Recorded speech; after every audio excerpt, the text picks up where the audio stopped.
Voilà, bonjour à tous frères et sœurs. Donc je suis heureux de prendre la parole pour m'adresser à vous ce soir. Je n'ai pas trop l'habitude de parler dans un téléphone, c'est assez compliqué.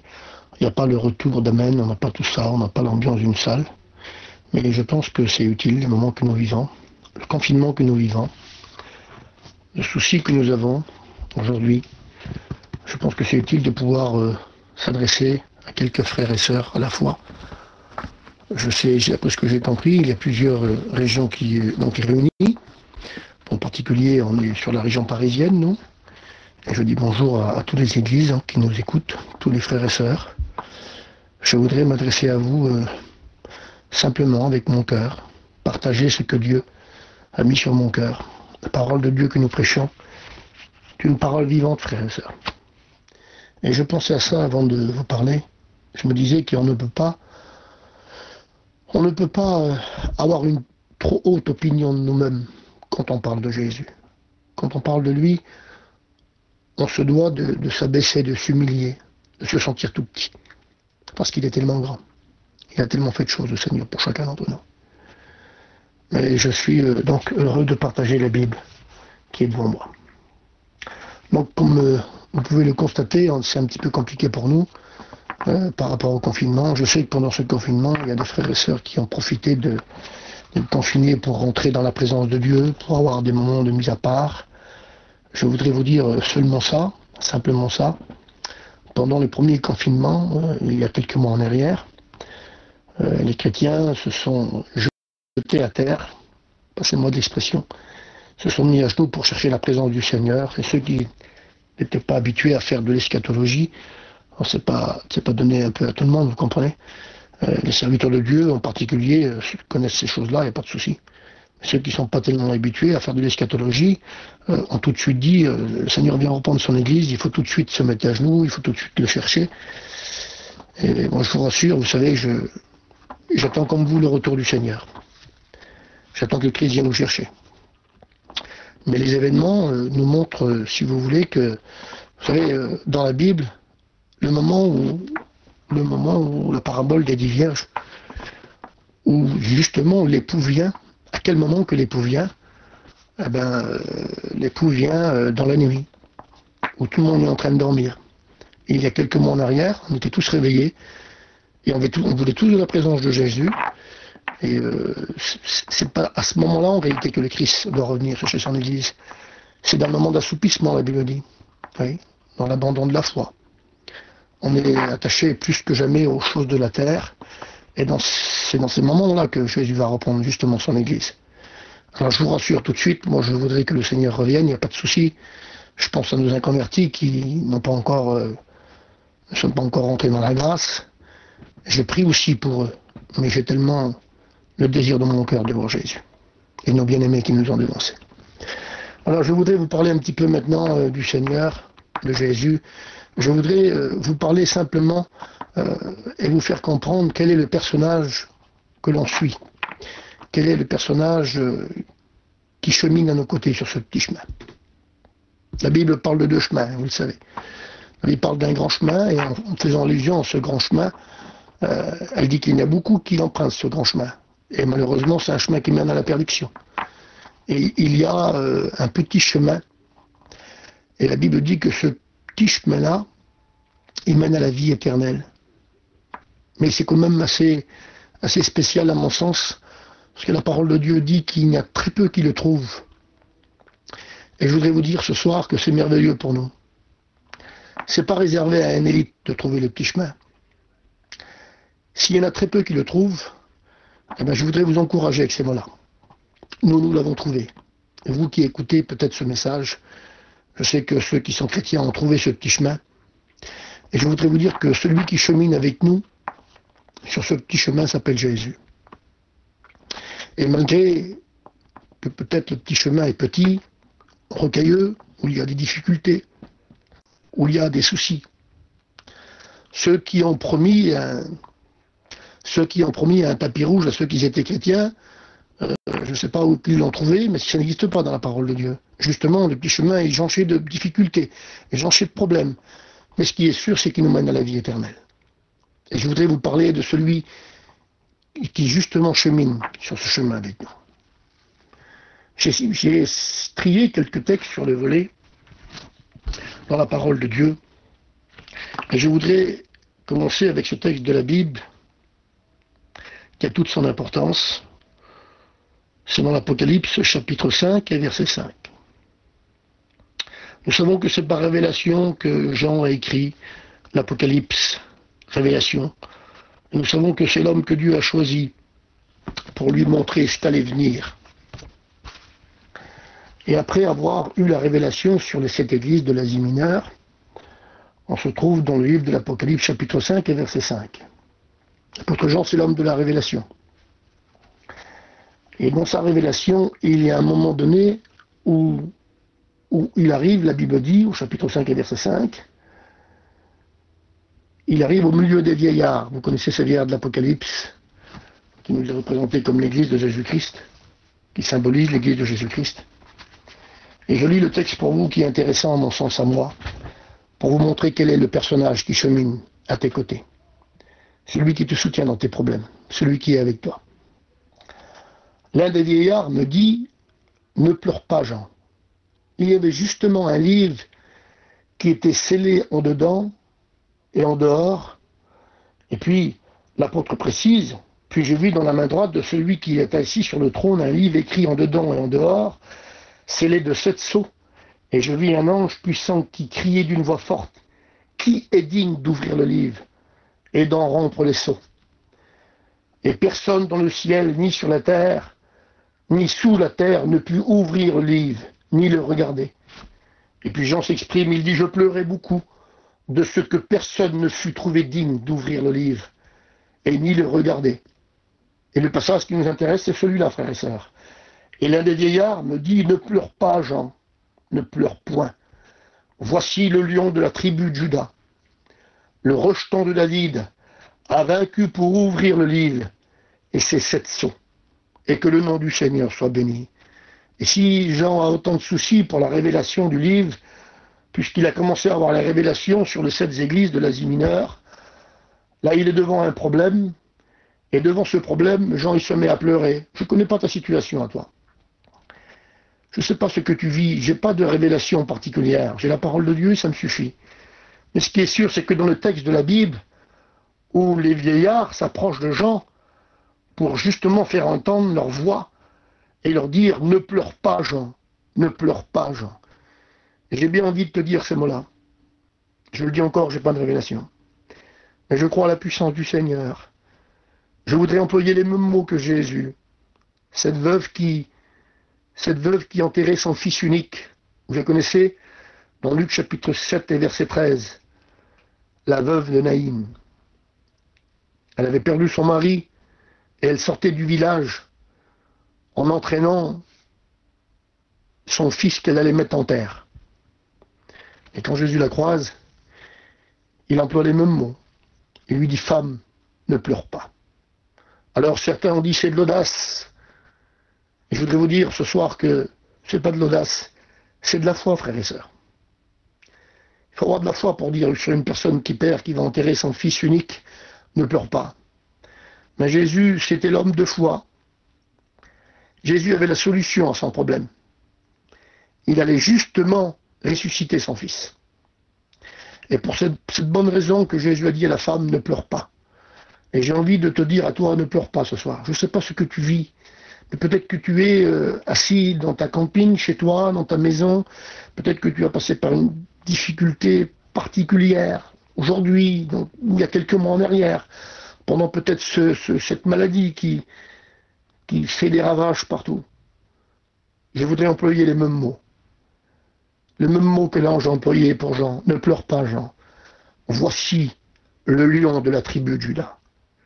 Et je voudrais vous dire, frères et sœurs, que le lion de la tribu de Juda est avec nous. Il chemine sur ce petit chemin. Et que son nom soit béni. Et si le lion de la tribu de Juda, si le lion a été victorieux, si le lion a triomphé, ce n'est pas par sa puissance, frères et sœurs. Il se montre un lion pour faire fuir notre ennemi.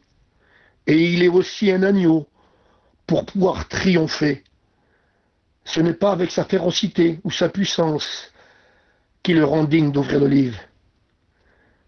Non, il triomphe parce qu'il est devenu un Dieu. Si vous faites attention dans le texte de la Bible, au chapitre 5 et verset 5, il est question d'un lion. Et juste au verset 6, et je vis au milieu du trône, juste après, et au milieu des 4 êtres vivants, au milieu des vieillards, un agneau qui était comme immolé. Et là, il devient agneau pour nous. Et il nous fait triompher, que Dieu soit béni. Et je voudrais te dire que ton triomphe, ta victoire, elle est entre les mains du Seigneur. Mais pour que tu sois victorieux, pour que tu sois victorieuse, il faut que tu sois semblable à Jésus. C'est lui qui disait, le Seigneur, à moi la vengeance et à moi la rétribution. Deviens un agneau au nom du Seigneur pour pouvoir célébrer ton triomphe à la gloire de Jésus. Et puis le deuxième texte, c'est celui-là. Je vis le ciel ouvert. Voilà le personnage qui est avec nous, frères et sœurs. Ne perdez pas de vue ça dans le message. Le lion de la tribu de Juda. Il est digne d'ouvrir le livre et d'en rompre les sceaux. Voilà notre Seigneur. Je vis le ciel ouvert et voici parut un cheval blanc. Apocalypse chapitre 19 et verset 11.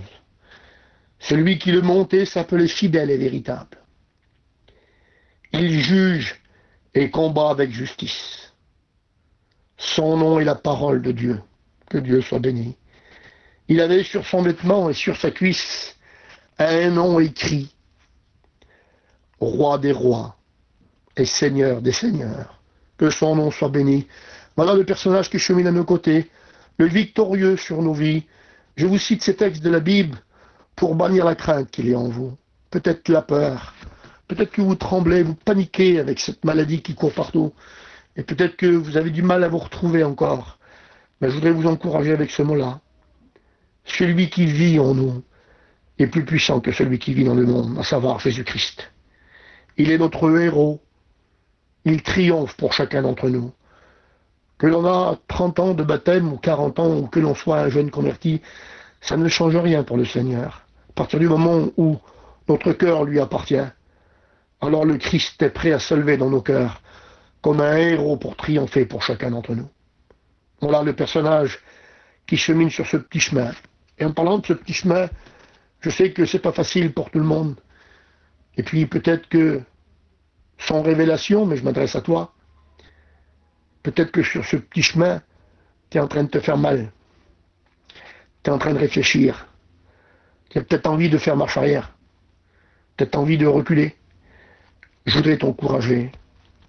Encore un peu de temps. Et celui qui doit venir viendra. Marche encore un petit peu. Encore un tout petit peu avec le Seigneur. Je voudrais vous encourager, frères et sœurs, à continuer le combat. Parce qu'il est question du combat, là. Il est question de la vie de la terre, de nos soucis, de nos problèmes. Continuez encore un petit peu, frères et sœurs. Le Christ est avec nous.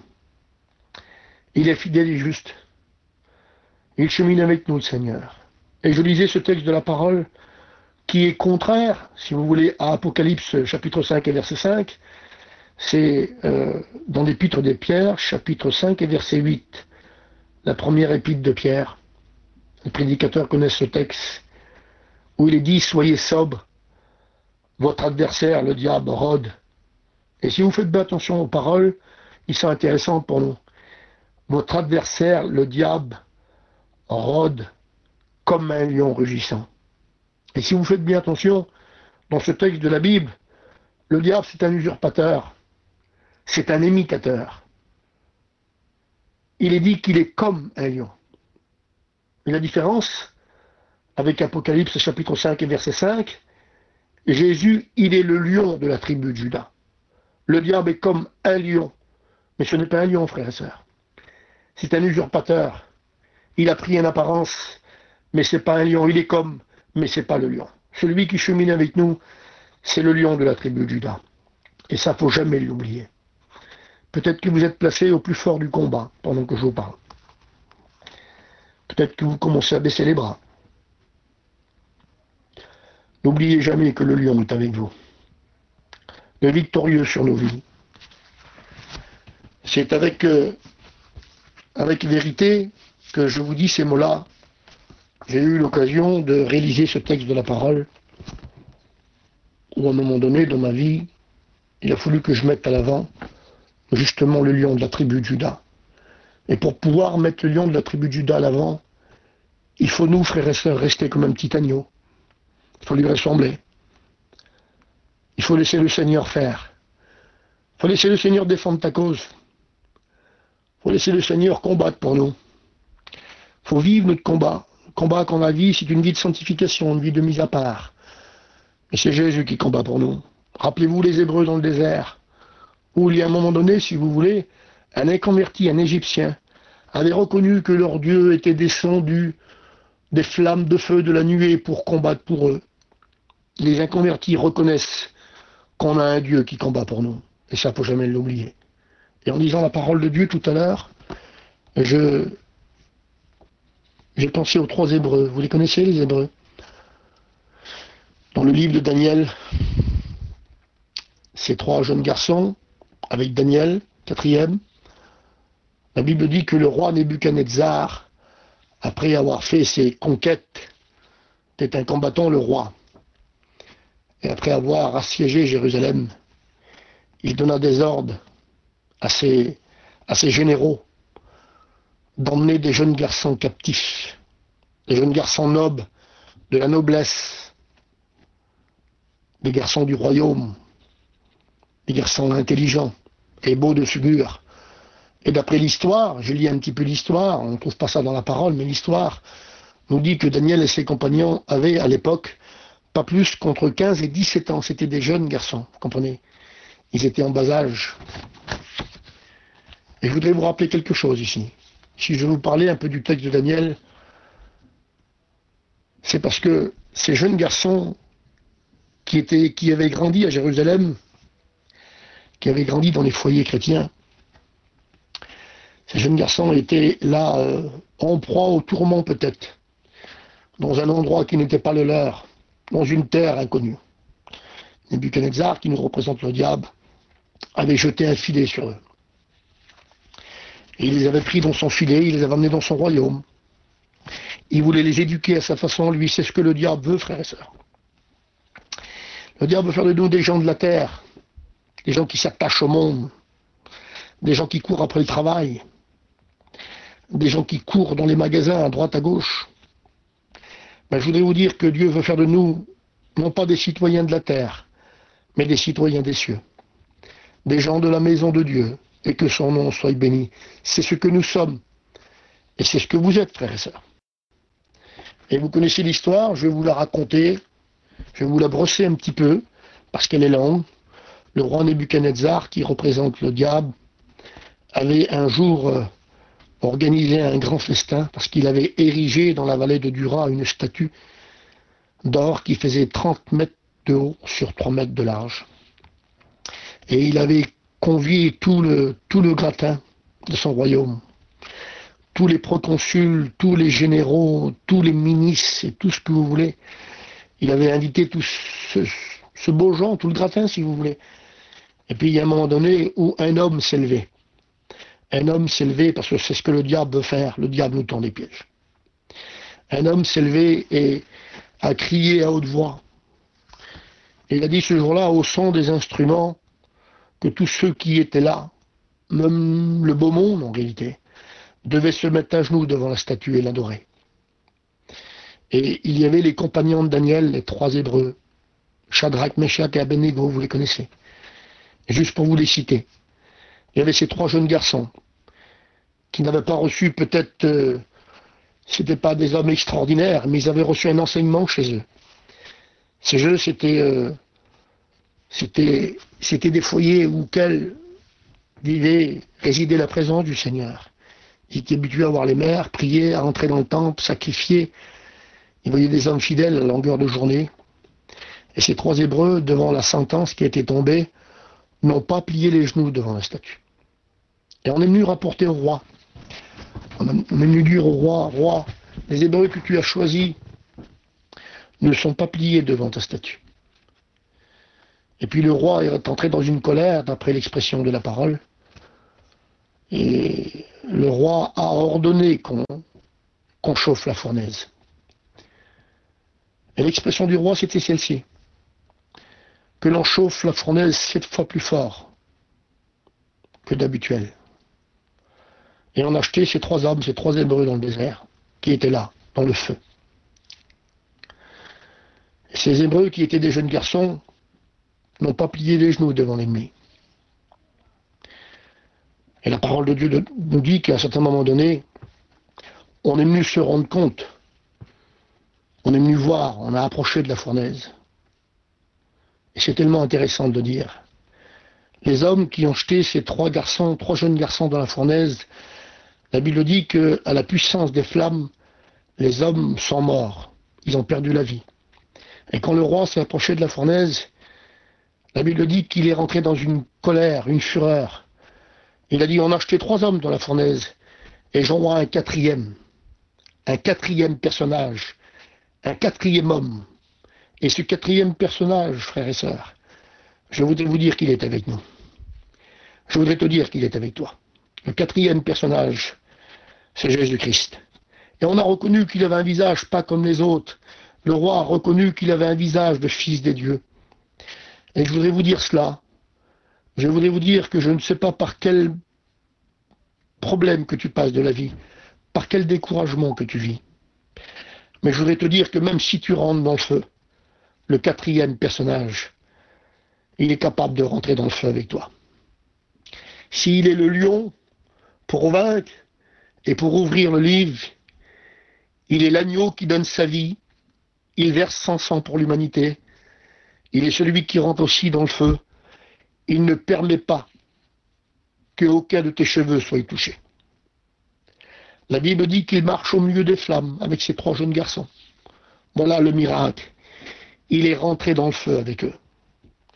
Et je voudrais vous dire que dans nos régions de France, ou pour vous citer la région parisienne, les frères ont vécu des drames, ont vécu des malheurs. Il y a des églises qui ont passé comme à travers le feu. Ils ont vécu des grosses difficultés. Et je voudrais vous dire aujourd'hui que le 4e personnage, il est en train de réparer ces églises. Les églises se relèvent, les familles se relèvent. Il y a des fils qui ont pleuré, des filles qui ont pleuré. Il y a des mamans qui ont perdu des enfants. Il y a des femmes qui ont perdu leur mari. Et c'est ce qu'on appelle le feu, passer par le feu. Et dans ce feu-là, il faut que Jésus entre avec toi, mon frère. Il faut que Jésus entre avec toi, ma sœur. Il est rentré dans la fournaise avec les Hébreux. La Bible dit qu'il marchait à travers les flammes. Et à un moment donné, on les a sortis des flammes et on a reconnu, le roi Nebuchadnezzar a reconnu que le Dieu de Shadrach, Meshach et Abednego était le vrai Dieu. Et je voudrais vous dire que celui qui chemine avec nous sur le petit chemin, c'est le vrai Dieu, frères et sœurs. Peut-être que tu te poses des questions pendant que je te parle. Peut-être que tu te dis, mais moi je vis beaucoup de difficultés. J'ai du mal à avoir la main du Seigneur. Je voudrais te dire par la foi, et à cause de la parole de Dieu que nous prêchons, à cause de la Bible que nous vivons, que le Christ est avec toi. Et même si tu sens que les flammes vont peut-être t'approcher, tu sens la chaleur déjà arriver, je voudrais te dire que le 4e personnage chemine avec toi. Et tu sortiras vainqueur. Un homme disait un jour que la vie chrétienne est semblable à un train qui est sur des rails et qui roule à toute vitesse. Bientôt, il voit une montagne, il voit des vallées, il voit des rivières. Bientôt, il voit un vallon. Bientôt, il voit un tunnel. Et dans le tunnel, que le tunnel puisse faire 500 mètres de long ou 2 kilomètres, si vous voulez, ça ne change rien. Le train, il a une destination. Il ne s'arrête pas devant le tunnel. Il ne fait pas marche arrière. Il continue et il rentre dans le tunnel. Et peu importe la longueur qu'il y a, et pendant tout le long du tunnel, il va peut-être rester 10 minutes ou 20 minutes ou peut-être 1 heure. Il fait sombre dans l'obscurité et il continue à marcher. Peut-être que tu ne vois pas la main du Seigneur. Peut-être qu'il fait sombre mon corps. Peut-être que tu as du mal à voir. Et le train continue. Le train, parce qu'il sait en réalité, le chauffeur du train sait qu'au bout du tunnel, il y a la lumière. Et je voudrais te dire que la lumière du Seigneur est en train de pointer dans ta vie. Tu vois déjà au loin la lumière arriver. Continue encore. Encore un peu de temps, celui qui doit venir viendra. Je voudrais t'encourager avec ces mots-là. Paul considérait la vie chrétienne comme un bon combat. Peut-être que ce n'est pas le cas pour toi. Il y a des frères et sœurs qui baissent les bras parfois et qui disent c'est trop lourd. Lui, il considérait la vie chrétienne comme un bon combat. Un bon combat, il disait. Et Dieu sait s'il a livré son combat comme il se devait, l'apôtre Paul. Je vous ai juste sorti quelques textes que je vais vous citer. Dans l'épître aux Éphésiens, il dit qu'il ne faut pas combattre contre la chair et le sang. Il ne faut pas vous tromper de combat, frères et sœurs. Le combat, il ne faut pas le livrer contre une belle-fille, ni contre une belle-mère, ni contre un beau-père, ni contre un gendre, ni contre la famille. Pas de combat contre la chair et le sang, dans l'épître aux Éphésiens. Dans l'épître aux Corinthiens, il a combattu contre l'immoralité dans l'Église. Eh oui. Dans les Actes des Apôtres, chapitre 20, verset 28, il a combattu contre les faux docteurs. Il disait, prenez garde à vous-même et à tout le troupeau sur lequel le Saint-Esprit vous a établi. Prenez garde.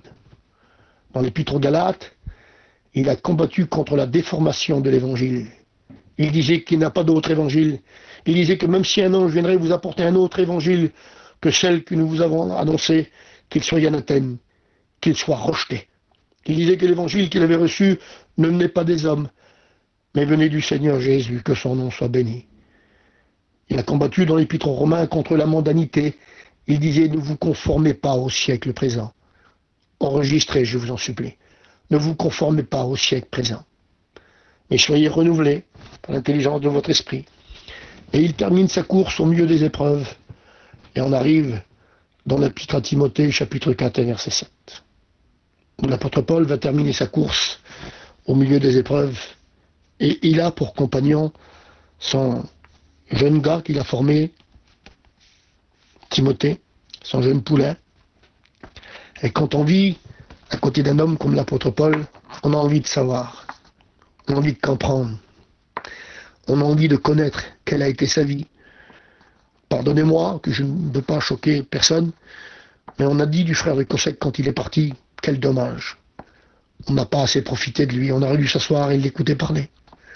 On a dit la même chose du frère Paillon, on a dit la même chose du frère Jimmy. On a dit que c'était des hommes qui vivaient au milieu de nous, on aurait dû davantage profiter de leur ministère. Et puis Timothée qui était là devant son mentor, celui qui l'a formé, celui qui a tout appris. Puis Timothée va dire, l'apôtre Paul va dire cette belle phrase, je cherche déjà de libation et mon temps, le temps de mon départ est arrivé. Et il a dit, je vais partir. Et puis Timothée qui voulait savoir quelle a été sa vie, et je le décris comme ça. Je ne peux pas le voir autrement que comme ça. Il a peut-être dit, explique-moi Paul, quelle a été ta vie? Et quand on voit le parcours de l'apôtre Paul, on sait qu'un homme, c'est un homme qui a vécu. Quand on lit un peu sa biographie, on découvre dans les épîtres, si vous voulez, qu'il a reçu 40 coups de fouet moins 1, 5 fois. Vous vous rendez compte, ça fait 200 coups de fouet. Il a 3 fois été battu, 1 fois lapidé. 3 fois il a fait naufrage.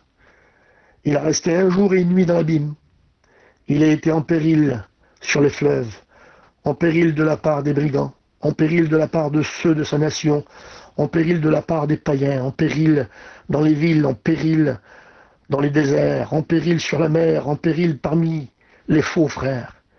J'ai été exposé à la faim, il disait, à la soif, à des jeûnes multiples, à la froid et à la nudité. Il avait de quoi parler, il avait des choses à expliquer à ce moment-là à Timothée. Et quand Timothée lui a dit, explique-moi quelle a été ta vie, l'apôtre Paul, et Paul lui a répondu. Il a dit, tu veux savoir? Ah, vous savez, on a arrêté là, nous on aurait mis un peu d'eau galant devant. On aurait peut-être tout expliqué, nous. On aurait expliqué par tous les passages où l'apôtre Paul est passé. Mais lui, il n'a pas fait comme ça, l'apôtre. Il a dit, tu veux savoir ce qu'elle a été ma vie? Ça tient en 2 mots. Il a dit, j'ai achevé la course et j'ai gardé la foi. Il n'a rien dit d'autre que ça, l'apôtre. Mettons pas nos années de souffrance, nos misères à l'avant. On a tendance à dire, quand on a un problème, ah mais tu sais mon frère, t'as pas passé par où j'ai passé moi. Mais l'apôtre Paul, il a rien mis à l'avant. Il dit, il n'y a qu'une chose qui compte aujourd'hui, c'est que j'ai achevé la course. Et achever la course, c'est d'aller jusqu'au bout, frères et sœurs. Continuez le chemin. N'oubliez pas le petit chemin rocailleux auquel Jésus marche avec nous. J'ai achevé ma course, j'ai été jusqu'au bout. Et j'ai gardé la foi. Il a cru jusqu'à la fin, apôtre Paul, je crois de tout mon cœur. Il a peut-être cru pouvoir participer à l'enlèvement de l'Église. Eh oui. Il aurait peut-être cru aussi qu'il aurait été guéri, peut-être. Il avait une maladie, et il n'a pas été guéri. Comme le silence de Dieu, ça a été une réponse pour lui. Il dit, j'ai achevé et j'ai gardé. Gardons au nom du Seigneur. Le Seigneur a fait des promesses pour nous. Il a dit qu'il serait toujours à nos côtés. Je vous en supplie, gardons ces paroles du Seigneur. Et je voudrais terminer, je ne voudrais pas prendre plus de temps que cela. Je voudrais terminer avec ça. J'ai trouvé ça intéressant. Je vous rappelle, vous savez, ça va être très difficile de prêcher sans parler du confinement. Je voudrais terminer avec cette petite phrase. Pendant le premier confinement qu'on a eu il y a quelques mois en arrière, quand l'été est arrivé, le printemps, on s'est tous ennuyés. Et on a tous dit, quel dommage. Certains se sont rappelés les missions de l'année d'avant. Et ils ont peut-être dit, tu te rappelles comment on était là-bas, avec les autres? La petite tente était montée. Tu te rappelles quel repas qu'il a fait l'autre? Donc c'était bon, il nous invitait. Quelle place? Quand on a été se baigner, tu te souviens? Tu te souviens du petit restaurant là-bas? Nous, on se rappelle de tout ça. On est tellement terre à terre. On s'est rappelé de tout ça pendant le premier confinement. Ben, je voudrais rappeler une parole d'un homme de Dieu. C'est Job qui a dit ça. Et je voudrais que vous puissiez l'enregistrer, imprimer dans vos cœurs. Job prit de nouveau la parole sous forme sentencieuse et dit, oh, que je ne puisse être comme au mois du passé. Il a reculé en arrière dans sa vie. Et il s'est souvenu de quelque chose. Il ne s'est pas rappelé des bonnes grillades, lui. Il ne s'est pas rappelé des belles places. Non. Ni du beau restaurant. Non, il dit que je puisse être comme au jour du passé, où sa lampe brillait sur ma tête. Il y a un seul souvenir qu'il faut garder, mes frères et sœurs. C'est l'onction de Dieu sur nous. Rappelons-nous nos réunions. Rappelons-nous nos moments d'onction, où Dieu nous a visités, où Dieu nous a bénis, et gardons au nom du Seigneur ce que Jésus nous a donné. Lui, il n'y a que ça qui lui intéressait, l'onction. Nous ne ferons rien sans l'onction. Que les serviteurs de Dieu ne prêchent pas sans l'onction. Que les chanteurs ne chantent pas sans l'onction. Faites tout en mettant tout entre les mains du Seigneur, mes frères. Faites tout pour la gloire de Jésus. Que les chrétiens, soyez bénis les chrétiens, mais ne faites rien sans l'onction. Demandez à Dieu. Le Seigneur disait, faites-moi part de tous vos besoins. C'est ce que nous voulons faire aujourd'hui.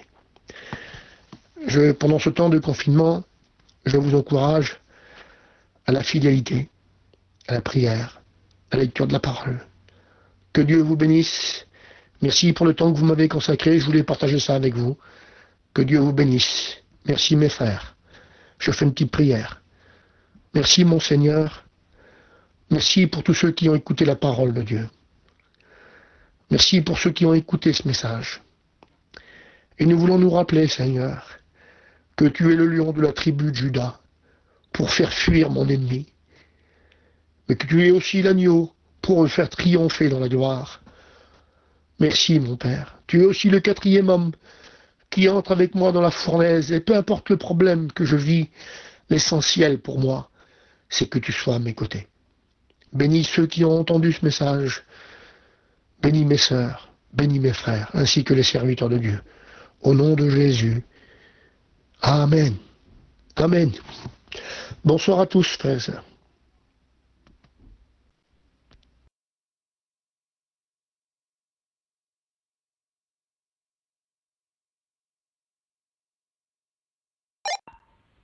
Seigneur, à toi la gloire.